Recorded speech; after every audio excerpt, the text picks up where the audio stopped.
ila hadratin nabil mustafa sayyidina Muhammad sallallahu alaihi wasallam wa dzurriyyati jami'il ahli al-kiram thumma li jami'i abihi wa akhawayni min al-muslimin wa shuhada shahabati jami'il wa al-mashhur jami'an wa jami'il mu'allifin wa sharbat hadama sunni ila ma'aliman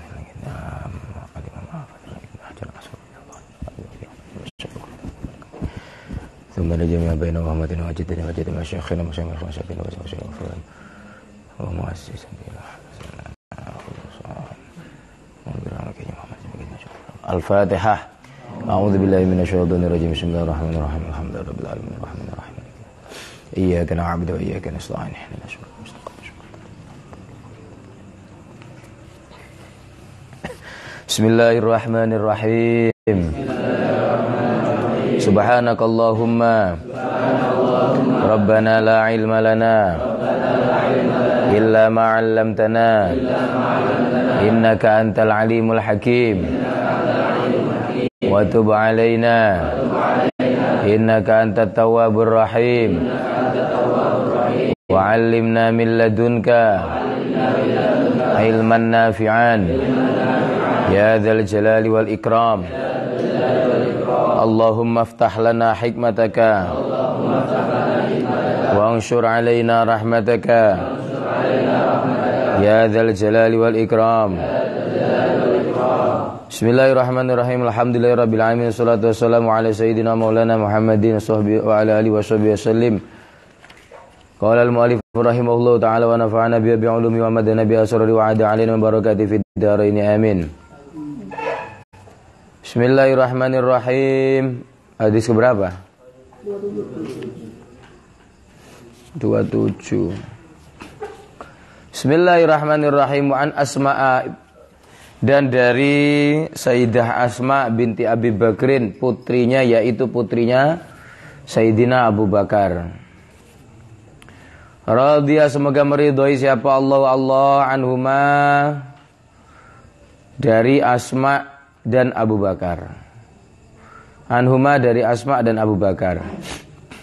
Anan Nabiya, sesungguhnya Nabi sallallahu alaihi wasallam itu qala, telah bersabda siapa Nabi? Itu qala, telah bersabda siapa Nabi fi damil haidi, di dalam masalah darah haid. Fi damil haidi, di dalam masalah darah haid. Yusibu, yang mengenai apa dam. Yusibu, yang mengenai apa dam athauba, terhadap pakaian. Tahutu,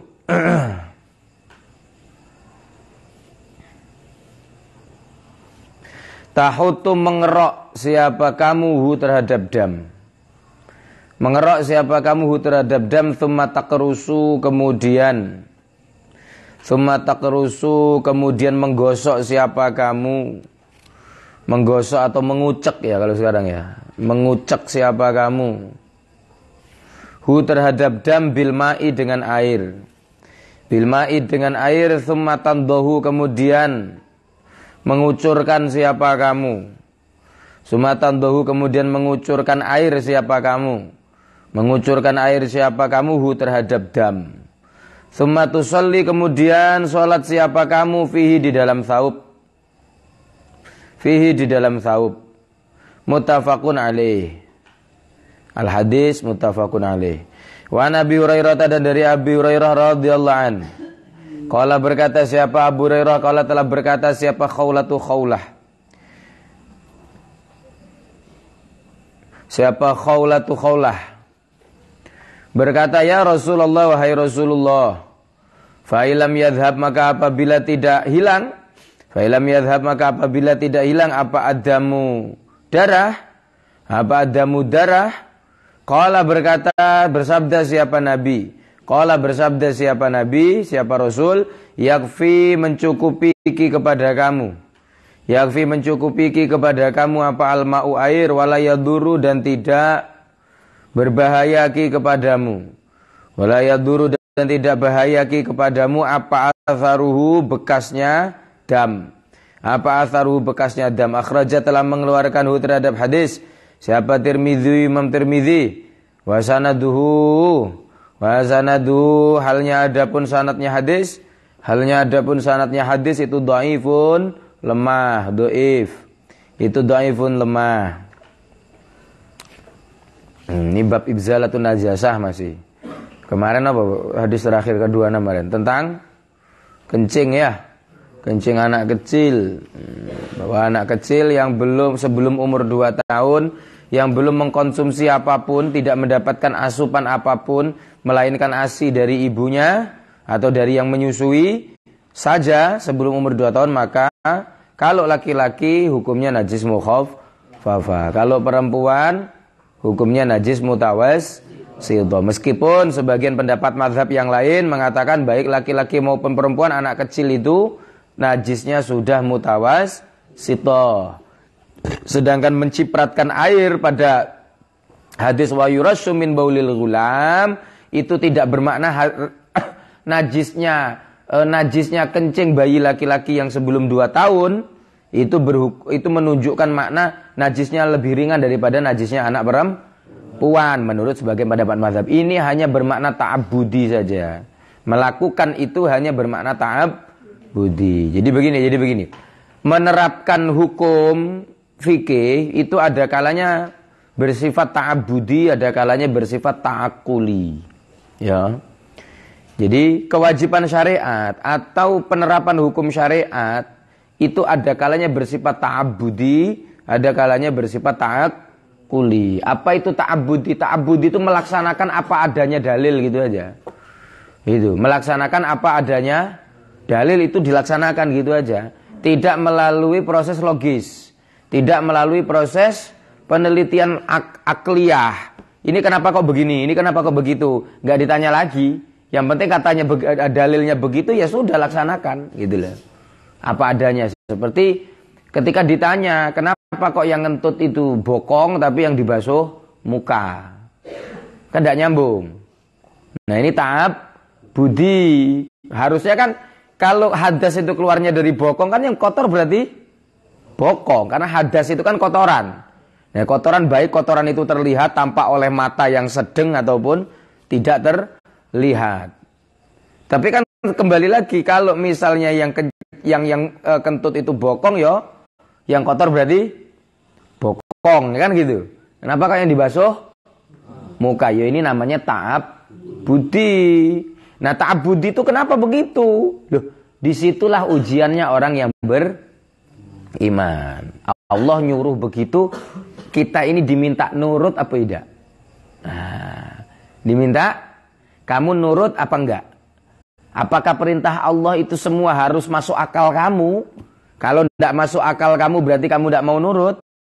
Di sini ujian orang yang beriman bahwa kalau sudah perintah Allah masuk akal atau tidak, logis atau tidak, tetap harus dilaksanakan. Meskipun rata-rata hukum syariat itu bersifat logis, masuk akal, logis itu masuk akal.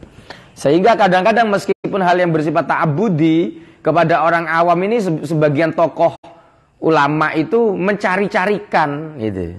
Mencari-carikan unsur supaya dia ini kok yang kentut pantat tapi yang dibasuh muka supaya make sense gitu kan, supaya masuk akal nih gimana. Sebab orang awam ini kan kadang-kadang ada yang apa? Yang alot banget gitu loh, yang bebel banget itu. Pokoknya apa-apa minta alasan logis. Maka kemudian dimunculkan digawe-gawe, dibikin-bikin alasan logis. Oh ya iya, sebab kalau yang kentut itu terus kentutmu didengar orang, kamu nutup bokong apa nutup muka? Kalau malu. Nutup muka. Mana ada wong malu kok nutup bokong? Kentut maaf yo, enggak ada toh. Pasti aduh kan gitu kan? Ya kalau malu yang ditutup muka, maka yang dibasuh ini akal-akalan aja sebenarnya. Cuma akal-akalan saja atau dibikin kias gitu. Kias pemahaman bukan kias hukum. Dibikin analogi pemahaman pada contoh yang lain. Misal begini, kamu kalau sakit gigi atau sakit kepala, yang disuntik apa kepala apa pantat sama dokter? Pantat ya. Kan tidak nyambung. Sakitnya tuh di sini. Kok suntiknya di sini? Nah, ini kan enggak nyambung. Karena apa? Karena ya kalau disuntik pala ya bisa saja, tapi kan enggak masuk jarumnya. Iya. Patah. Sakit gigi kalau yang disuntik gigi ya nggak bisa masuk itu obatnya. Orang gigi nggak punya pori yang bisa memasukkan obat itu gitu loh. Maka dicari pastikan saluran yang kira-kira. Nah kemudian kenapa pantat? Karena pantat itu paling aman dari cedera, dagingnya banyak. Gitu loh.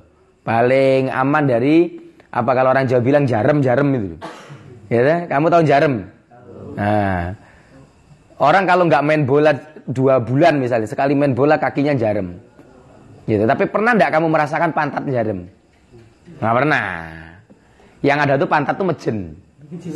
Tahu mejen? Mejen itu mati rasa gitu loh. Kalau duduk di mobil kelamaan, jadi cubit-cubit kati rasa lagi. Ya, apa itu kebas ya.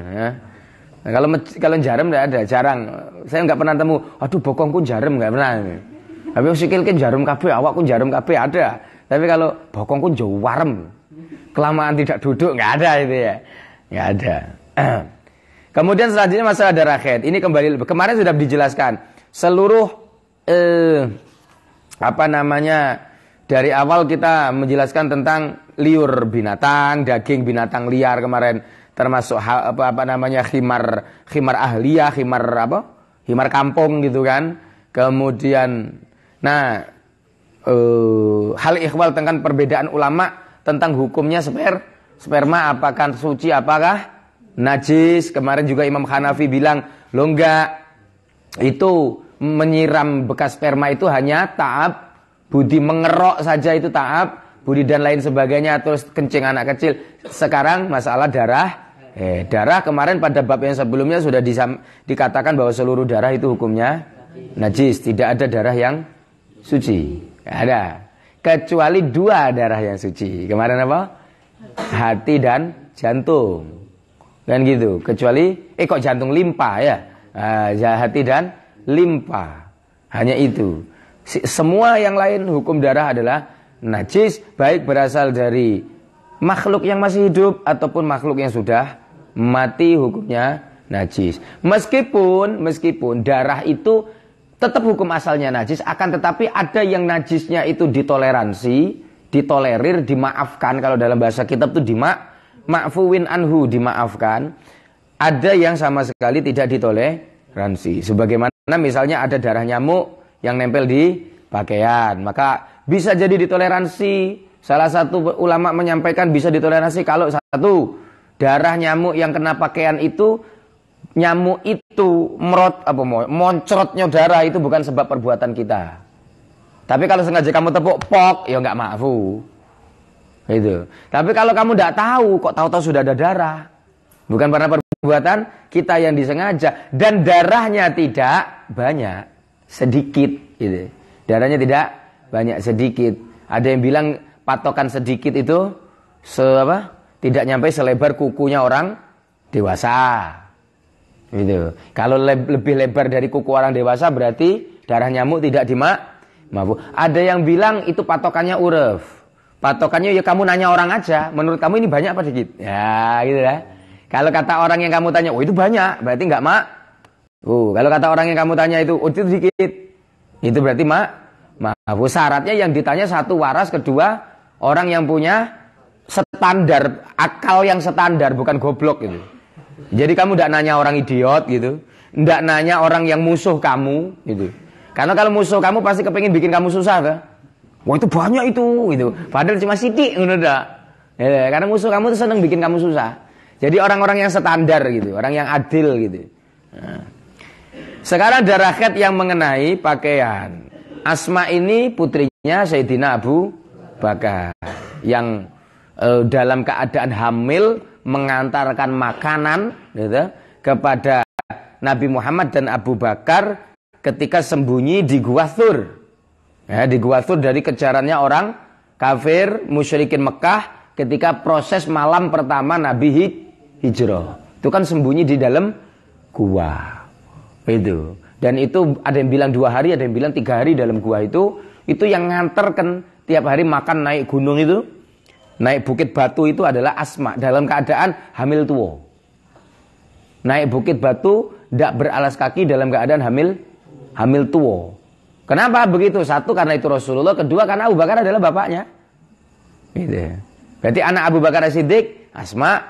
Kedua yang paling terkenal siapa? Siti Aisyah. Siti Aisyah. Ini perjuangnya. Kamu tahu Bukit Thur itu tinggi apa? Nah, kalau yang pernah ke Mekah sana.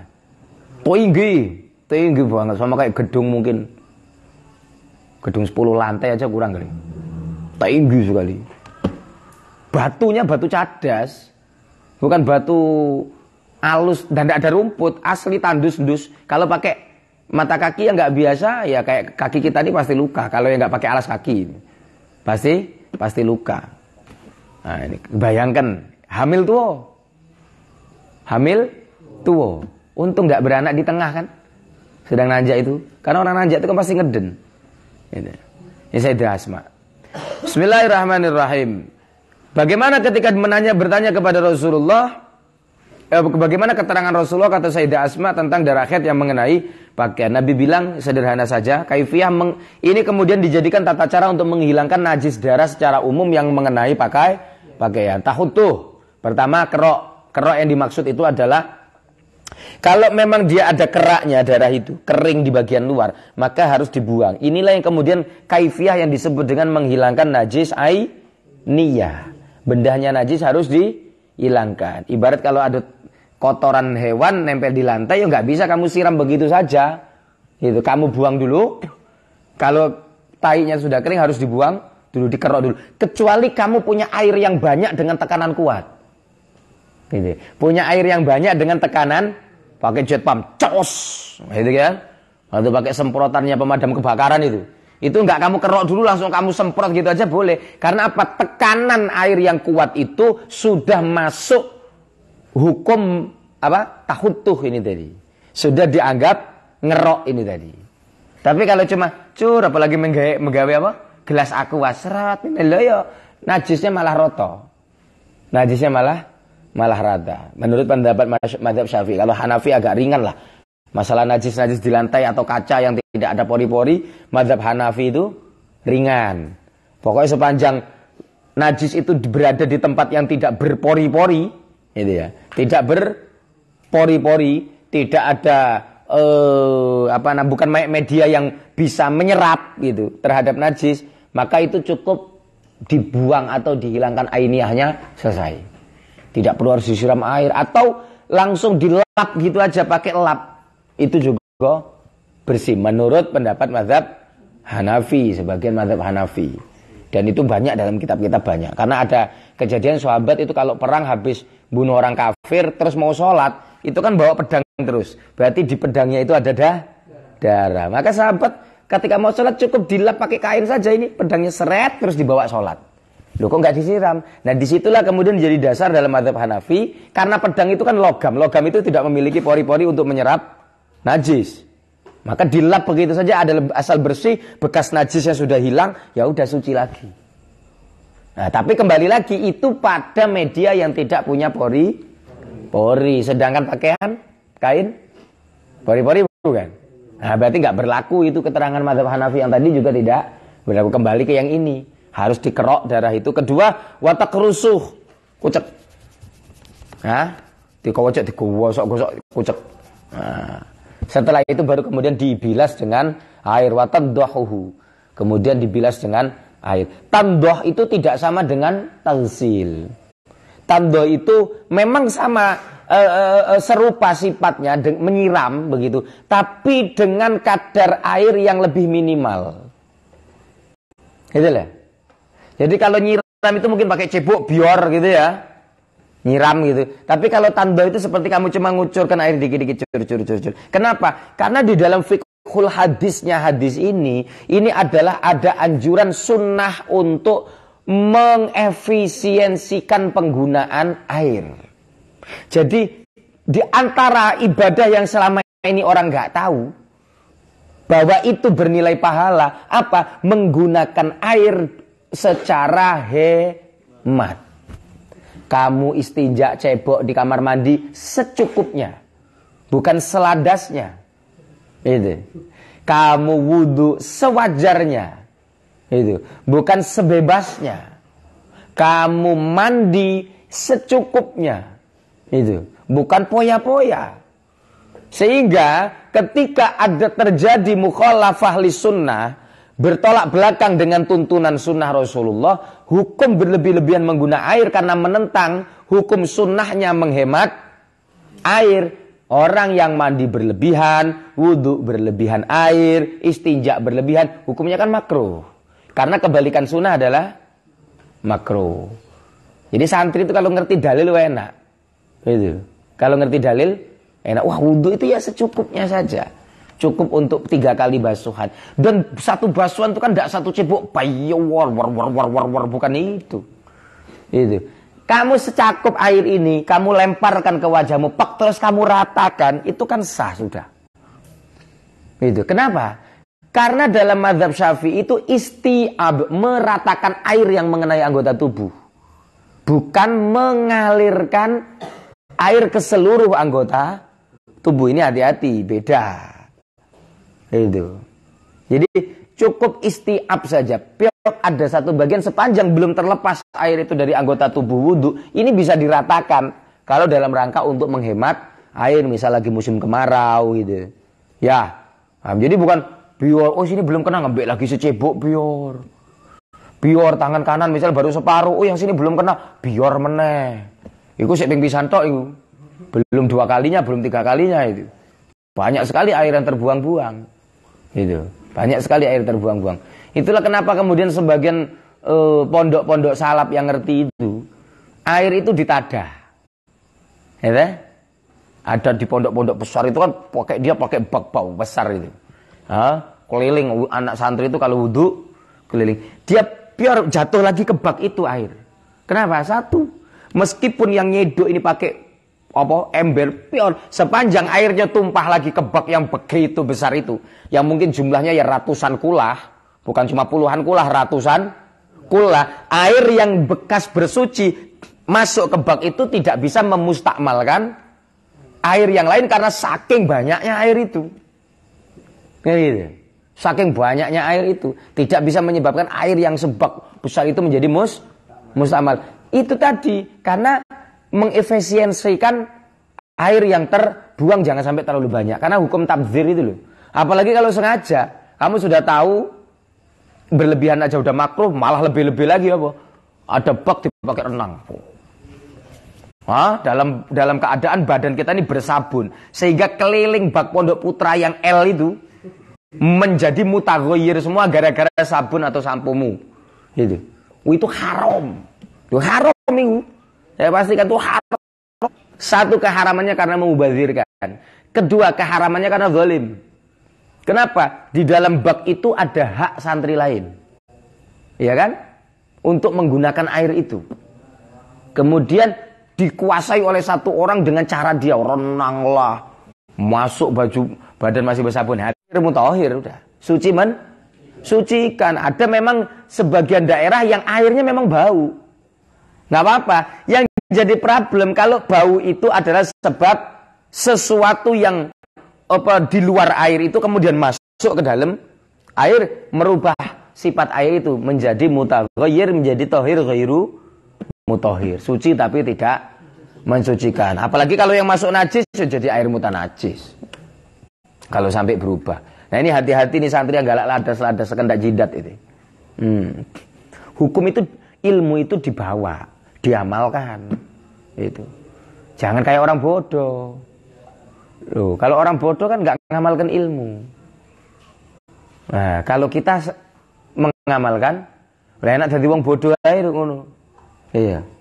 Enak jadi wong bodoh. Yo karepmu, lek kepengin milih dadi wong goblok ya milih yo. Iya. Iya, kok ada orang kadang mikir, ada orang gara-gara mendengar begini, tidak membatalkan puasa bagi orang, misalnya begitu ya, yang melakukan sebagian hal yang membatalkan puasa di enak orang goblok itu ya. Saya pikir, iyo nggak batal orang, karena apa? Karena percuma juga membatalkan puasa mereka. Sebab puasa mereka dapat sah aja syukur, apalagi diterima. Paham enggak maksud saya?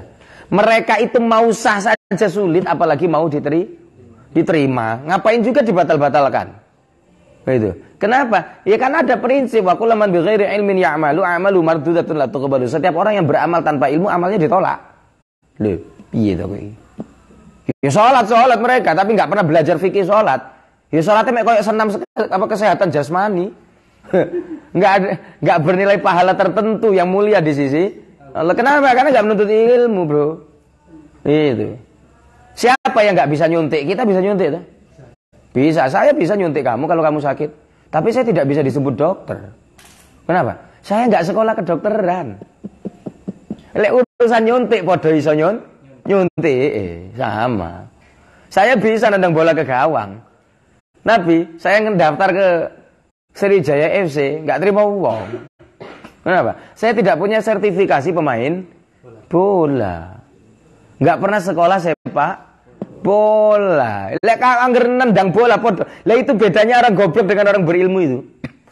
Kamu gayane tok iso potongan rambut mirip Ronaldo iso. Nendang bola ngangkang-ngangkang kayak Ronaldo kan. Wah, terus ada bisa terus selebrasi siu. Wah, ya. Bisa kan? Tapi apa kowe terus disebut pemain bola? Ndak, ya niru tok itu. Kamu capek menggeh-menggeh, ya ora entuk bayaran apa-apa. Ronaldo itu ya Allah ya Rabbi. 1 tahun gajinya 3 triliun. Sekarang di Arab Saudi itu 1 tahun 3 triliun. Berarti perharinya berapa? 3 miliar. Iya kurang lebih. Main enggak main itu? Turu ngiler tok lho. Per menit dihitung Ronaldo itu ngiler tok per menit piro? 20 juta piro? Per detik kok per menit, per detik. Ya Allah. Ilmu kafir loh punya ilmu oleh Allah diangkat. Ini orang kafir loh ya. Tidak beriman punya ilmu diangkat oleh Allah di dunia. Nah, apalagi orang yang beriman. Nah, bedanya. Tapi kadang-kadang orang yang beriman itu ya diangkat di dunia memang tanggung-tanggung. Kenapa tanggung-tanggung? Karena sisa angkatannya itu untuk di akhirat. Kalau orang kafir kan dihabiskan di dunia. Enggak di akhirat kan diblesek-blesek nih gitu kan. Delep kok ya. Kerain rokok itu. Ya itu. Tinggal kita aja kan gitu. Nah, jadi apa? Itu pentingnya salah satu pentingnya ilmu. Nah, ini harus ngerti hukum darah ini harus ngerti. Jangan sembarangan. Itu meskipun kemudian darah itu macam-macam. Apa hukumnya darah luka sendiri? Apakah kemudian Imam Nawawi, Imam Rafi'i berbeda pendapat. Imam Nawawi bilang darahnya luka itu hukumnya tetap najis dan menajiskan. Sehingga kalau terkena pakaian orang yang sholat tetap tidak sah. Imam Rafi'i beda lagi misalnya sepanjang itu darah milik sendiri. Ya, darah punya sendiri dan lukanya mengalirnya itu tidak sebab perbuatan apa grati le tangani dhewe. Itu tidak sebab tangannya sendiri. Misal darah itu luka yang sudah kita berusaha apa? Diobati tapi tetap ngalir terus atau mungkin didengkul kena sarung gitu. Menurut Imam Rafi'i menjadi ma'fu. Tetapi kembali lagi hukum asal darah itu adalah najis. Dan untuk darah haid, kenapa ini sampai mengenai pakaian? Ya ini untuk perempuan-perempuan yang tembus itu apalagi zaman Rasulullah tidak ada lu tuh ono softtek, ono apa? Cambo dipit, apalagi yang ada sayapnya, nggak ada. Nggak ada. Makanya wajar ketika sahabat ini pentingnya. Saya tuh heran dengan generasi zaman sekarang. Anak zaman sekarang, kalau terkait ilmu malu nanya. Ayo. Kalau terkait ilmu malu, anak cewek, perempuan, laki-laki atau perempuan, kalau terkait ilmu apalagi perkara yang agak jijik-jijik itu, malu nanya. Padahal itu hukumnya penting dan kalau sampai tidak tahu imbasnya sangat berbahaya bagi ibadahnya. Nah, hikmah dari hadis ini, sahabat perempuan zaman dulu ya, itu nggak malu-malu nanya kalau terkait dengan ilmu dan agama, nggak ada malunya kalau nanya untuk kebaikan. Lihat perempuan zaman sekarang ya aneh. Tentang ilmu belajar ketika goblok nggak tahu, kepengin nanya malu. Tapi joget depan kamera nggak malu. Apa TikTok? Setiap tren diikuti, tren goyang pargoy melo. Tren goyang ubur-ubur melo. Aku krungu-krungu tok ngono.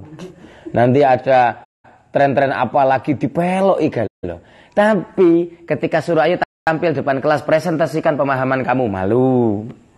Ayo tampil depan kelas, sampaikan tentang misalnya sejarahnya hijrahnya Rasulullah, malu, itu.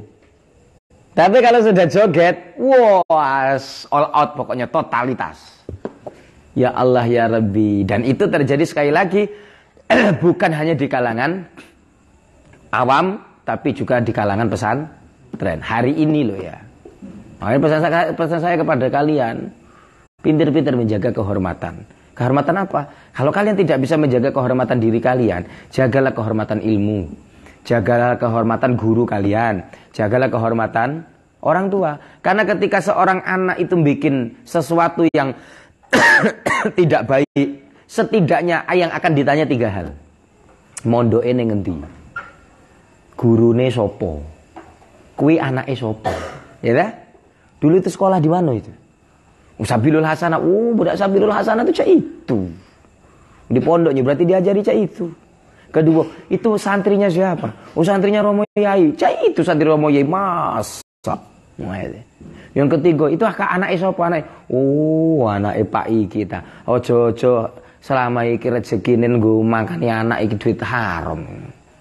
Ya akhirnya muncul fitnah macam-macam gara-gara gawe anak. Itu jadi ya dijaga, minimal goblok tapi kok sopan. Itu lebih baik daripada pinter tapi biayaan. Ya, goblok kok tapi sopan. Itu lebih baik daripada pinter tapi pencilaan, biayaan, petakilan itu. Apa meneh bahasa ini? Kalau bahasa Palembang apa? Hah? Apa? Ayo geradak, takoan.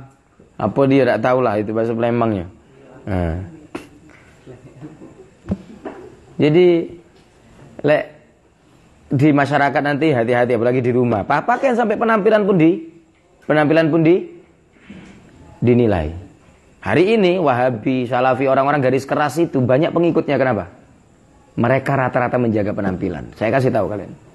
Anak-anak orang Wahabi, orang-orang Salafi itu selalu kemana-mana pakai peci, pakai gamis, iya enggak? Anak orang-orang Jaula itu ya. Jaula itu ada 2, ada yang versi Wahabi, ada yang versi Ahlu Sunnah. Gitu. Itu kan begitu, karena mereka menjaga penampilan. Sehingga kemudian banyak orang yang dari busana saja sudah tertarik dengan mereka ini. Ini bagus ini.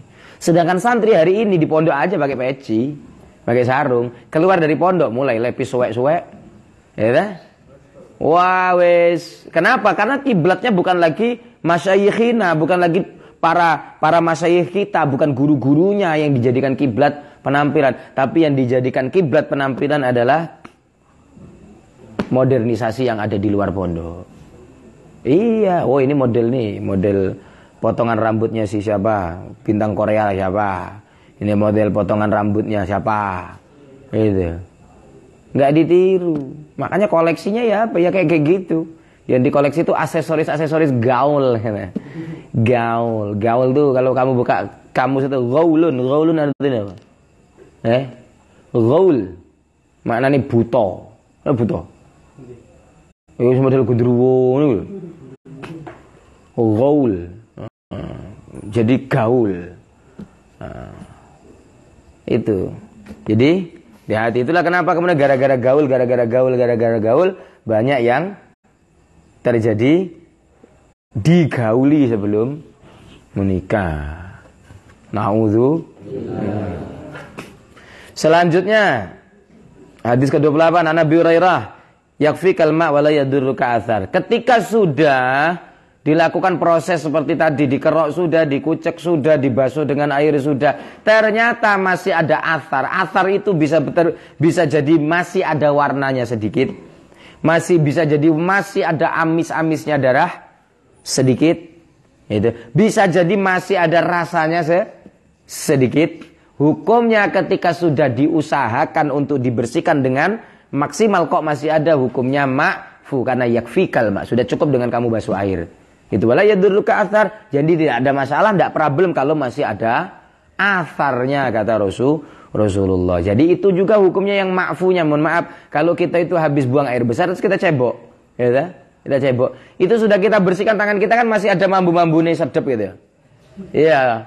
Mambu-mambune apa kayak sego rendang apa-apa kuwi kan sik ono to ya. Nah itu. Itu ya sudah ma'fu aja itu. Kecuali bukan athar yang dimaksud. Ada bendanya walaupun sebintik ya ndak ma'fu. Ternyata kamu kukunya panjang, si ono nyelip kuning-kuning sithik wong, itu harus dibersihkan. Cutik. Dicutik. Tapi kalau cuma bau-bau sedikit itu ya, itu tidak apa. Meskipun sebagian ulama mutaakhir itu berlaku di zaman dulu, kata ulama mutaakhir. Ma'fu yang seperti ini sebagian ulama modern tuh maksudnya. Berlakunya di zaman Rasul karena di zaman Rasul tidak ditemukan apa-apa. Alat yang tertentu untuk membersihkan dengan maksimal. Zaman Rasul orang-orang rinso. Gitu. Gak ono baik clean. Tidak ada di zaman Rasul. Di zaman Rasul belum ada apa namanya vanish. Belum ada apa sikat yang bagus itu. Pabrik sikat orang buka. Gitu. Pabrik sikat orang buka. Terus zaman Rasul kalau orang habis BAB istinja ya, cair kayak sabun batangan tidak ada. Pabrik sabun dorong buka. Zaman Rasulullah nggak ada. Itu. Jadi orang dulu itu bagaimana mandinya? Ya mandi saja pakai air. Itu. Nggak bersabun. Ya ada yang mungkin mandinya pakai. Tapi itu pun saya belum menemukan cerita yang asli valid banget terkait dengan itu. Kenapa? Karena orang dulu apalagi di Arab itu kan airnya nggak banyak. Iya. Makanya rata-rata air itu disayang-sayang hanya untuk minum dan bersuci. Mandinya pun rodok jarang. Nah, kecuali ya junub gitu. Kalau enggak ya enggak mandi. Tapi enggak tahu keringetnya ketoknya kok orang mambu. Ya tapi kalau saya wajar sekali kalau ketika kayak Rasulullah, orang-orang yang di sekitar Rasulullah tidak bau itu wajar. Kenapa? Semua sahabat pasti pernah cium tangan Rasul. La iya wa kaful Mustafa kal wardi wa itruha yabqa idza massat ayadi. Kaful Mustafa kal wardi, baunya seperti bunga mawar. Wa itruha, wanginya yabqa idza massat ayadi, akan terus ada nempel di tangan orang yang pernah menyentuh Rasulullah. Ya wangi. Tanganku salaman karo Kanjeng Nabi. Itu sampai mati wanginya ndak hilang. Walaupun digosok kaya apa enggak hilang. Gosok-gosok kan meneh ke badan wangi kabeh malah. Nah, kan gitu. Jadi sabun tidak ada. Kata ulama modern kalau sekarang nggak bisa. Sekarang harus dibersihkan pakai sabun. Nah, tapi bagaimana? Ya, ambil yang lama baiklah, kadang-kadang susah juga. Sebab tidak setiap tempat kita mampir itu ada sabun. Lah mampir nang pom bensin. Apa duwe sabun pom bensin? Mampir di WC umum mana gitu. Apa punya sabun? Apalagi WC darurat. Tengah alas. Ayo. Tengah hutan. Tidak ada sabun. Ya ambil ya. Pokoknya sudah dibersihkan dengan baik. Kok masih ada asarnya. Asarnya. Tidak bendanya. Sekali lagi tidak. Asarnya hukumnya tidak apa ma'fu.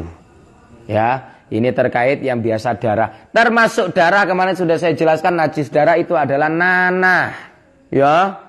Karena nanah itu darah putih yang merupakan darah yang darah putih yang kalah gitu. Ketika berperang melawan bakteri, akhirnya yang tadinya bening menjadi butek gitu. Itu nanah. Itu juga najis. Termasuk air gudik. Kamu gatelan gudik kan itu. Ya, itu hati-hati main-main gitu. Kalau sengaja mecahkan jerawat cerut gitu. Gitu. Sengaja cerut gitu. Terus tahu langsung sholat. Gak oleh le, ngawur. Bersihkan dulu tanganmu yang kena air jerawat dan mukamu yang kena jerawat itu, yang kena pecahan jerawat itu ya dibersihkan meskipun tidak harus wudhu lagi. Cukup bersihkan najisnya itu, cerot sebelum Jumatan, cerot langsung berangkat Jumatan sholat. Itu tangannya ini basah semua bekas. Itu pun dilap pula ke bajunya. Melok bajunya najis pisan kok. Ini hati-hati, jangan. Najis itu masalah sepele, tapi sepelenya najis itu mengorbankan sesuatu yang paling penting, paling besar. Sholat itu berapa banyak anak itu? Sholat masalah najis ini. Itu kamar-kamar asrama sing sendale munggah, ya, sepatune munggah, kadang-kadang area angel menu. Itu terus di sepatu itu bawa najis misalnya. Bawa najis diicek oleh kawanmu yang lain. Rata najis gitu. Terus najis bekas dibawa kawan tadi diicek lagi oleh yang lain. Kemana-mana. Diicek lagi oleh yang lain. Sambung menyambung menjadi satu. Tahu. Sing tanggung jawab. Nah, yang sendal sepatu ini naik. Oh, ngawur. Salatmu enggak cukup, zakatmu enggak cukup untuk nampel apa? Ibadahnya orang lain yang gara-gara sembrononya kita. Jadi tolong hati-hati. Dalam urusan najis hati-hati. Dua adalah urusan menutup aurat. Ini harus hati-hati. Perempuan zaman sekarang santri putri juga kadang-kadang kalau tidak dicereweti yo sak karepe dhewe. Wah, kadang pakai jilbab dikalungkan apa? Terus belahan kancing sininya kelihatan sedikit itu ya. Masya Allah. Santri koyo ngono. Baju udah bener panjang-panjang malah dilinting. Untuk apa? Untuk menunjukkan gelangnya yang bagus mungkin. Menunjukkan kulitnya yang putih mungkin. Apa? Manfaatnya apa? Iya.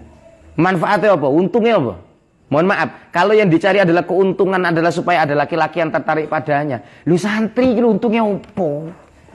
Kecuali sing mondok ning kene iki anake presiden, go ganteng-ganteng. Wong padha-padha jarak, malah yang santri putra jarang adus kok. Apa? Itu loh, kecuali yang mondok iki wis apa miliarder, miliuner itu punya duitnya banyak semua gitu tuh. Kepentingan dunia loh itu. Kayak mohon maaf wanita-wanita nakal di luar sengaja memajang auratnya untuk memancing pelanggan-pelanggannya yang beruang banyak. Lu masuk akal. Lu santri misalnya ngumbar aurat untungnya apa untuk duit ya ora. Ditaksir ya ora. Umpama ana sing naksir lanange ya lanang ra genah kuwi. Itu tuh. Nduk ya apa santri apa? Duit masih minta wong tuwa. Tampang pas-pasan wong mandi jarang. Iya dah.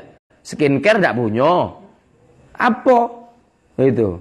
Ya wangi-wangi ya wangi-wangi bedak Spalding itu paling campur-campur Gatsby dikit. Apa yang dicari? Nggak ada. Gitu. Kok naksir? Saya itu kan berpikir, oh ada santri putra naksir santri putri. Oleh santri putrinya misalnya oke, diterima misalnya. Apa ya cetok bakal sukses itu? Oh saya menerima santri yang pasti ini sukses gitu. Yang kedisik ya. Belum dan karena saya yakin kalau misalnya laki-laki ini sukses belum tentu dia tetap memilih kamu, Nduk. Iya enggak? Iya enggak? Dan kalau ternyata yang perempuan itu yang sukses duluan belum tentu, Mas, kono sik gelem karo kowe. Iya apa ora? Iya saiki fokus nuntut ilmu lho goblok men kok pacaran itu. Fokus nuntut ilmu. Ngaji kayak gini yang barokah. Ngaji kayak gini barokah. Laisal jamal jamalul wajah. Kecantikan keindahan itu bukan sekedar keindahan wajah, tapi jamalun nafsi, keindahan jiwa. Dan keindahan jiwa itu hanya dengan dua, bil ilmi wat tuqa, hanya dengan ilmu dan ketakwaan. Takwa itu antara lain ya akhlakul karimah. Hanya itu aja. Saya yakin orang pintar, orang bertakwa dapat perempuan yang cantik. Cantik. Kalau cuma cantik lahir, mohon maaf, kamu tidak usah jauh-jauh mondok. Cantik lahir, kamu ke Kambangi waktu banyak tiap malam. Cantik fisik loh.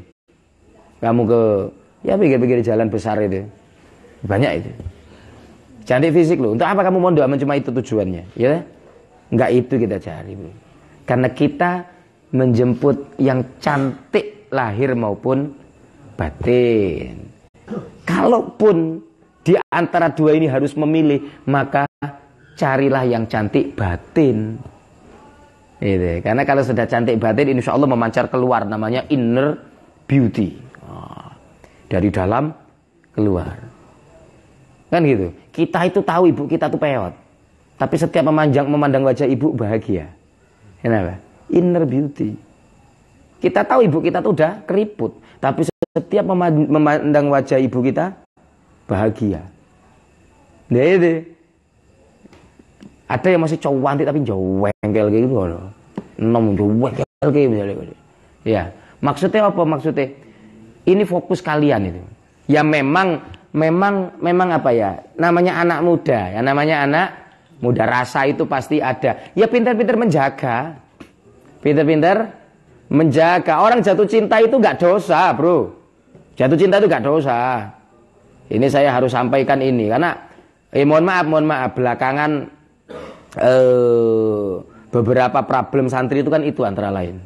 Ya, kadang putra dengan putri itu kan seperti itu. Cinta tidak apa? Tidak dosa, aman wis. Kowe jatuh cinta karo sapa?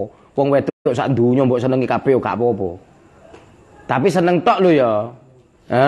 Hanya senang saja. Tapi kalau sampai dilanjutkan dengan tindakan-tindakan yang melampaui batas, maka ayo kita berlindung kepada Allah Subhanahu wa taala. Ngantri ngaji. Wis iki cukuplah 2 hadis wae, gak suwe-suwe.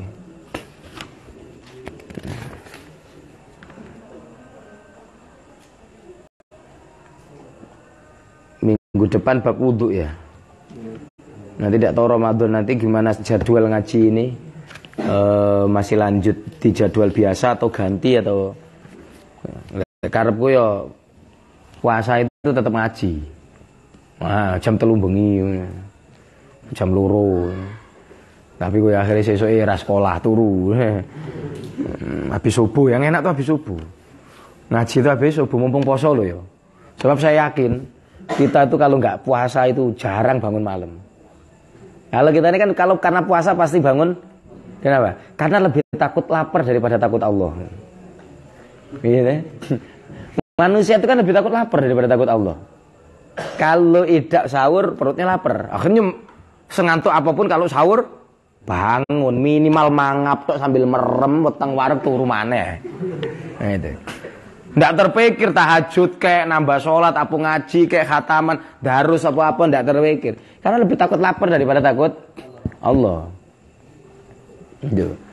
Ya dihiasi saja apa habis sahur. Nanti jadwalnya Bulughul Maram bulan khusus Ramadan, jadwalnya adalah habis subuh misalnya, langsung ngaji. Ayo kilatan aja wis. Gak usah diterangno kaya ngene, maca ae. Sampai sak khatame diterangno kapan-kapan gitu ya. Namanya biasa Ramadan itu ya kilatan gitu. Tapi kalau mau diterangkan ya gak apa-apa, kuat-kuatan aja. Iya kan kuat-kuatan. Kamu habis itu kan sekolah masalahnya, iya dah. Sekolah dan enggak boleh jadi alasan aduh sekolah agak lemas. Padahal ya prinsipnya sederhana. Kenapa berat puasa? Belum terbiasa. Puasa itu paling berat 1 minggu pertama. Enggak. Sudah masuk minggu kedua agak biasa udah. Apalagi minggu terakhir, jalan-jalan di mall dari pagi sampai sore tidak terasa lapar. Tidak terasa lapar. Minggu-minggu terakhir Ramadan sudah nak lebaran tidak terasa. Kenapa? Karena udah terbiasa lapar. Sesuatu itu berat karena belum terbiasa. Tapi kalau kamu sudah terbiasa nggak berat. Wallahu a'lam. Fatihah.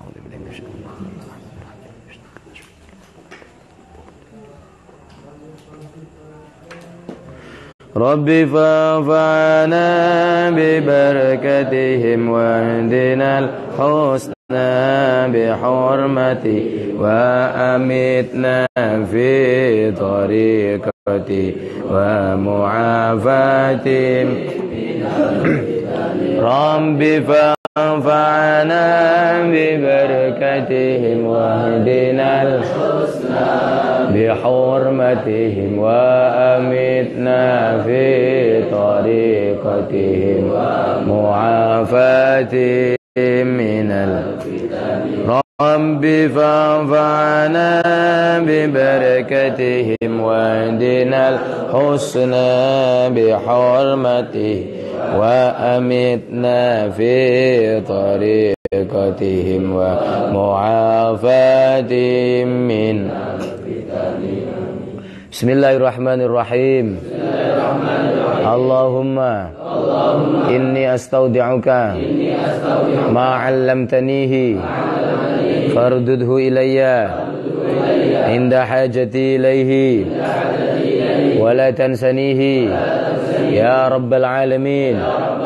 Allahumma inni astaudi'uka ma 'allamtanihi fardudhu ilayya inda hajati ilaihi wa la tansanihi ya rabbal alamin.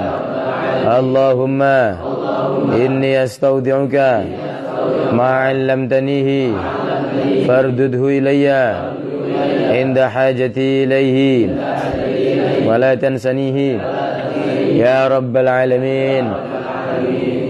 Assalamualaikum warahmatullahi wabarakatuh.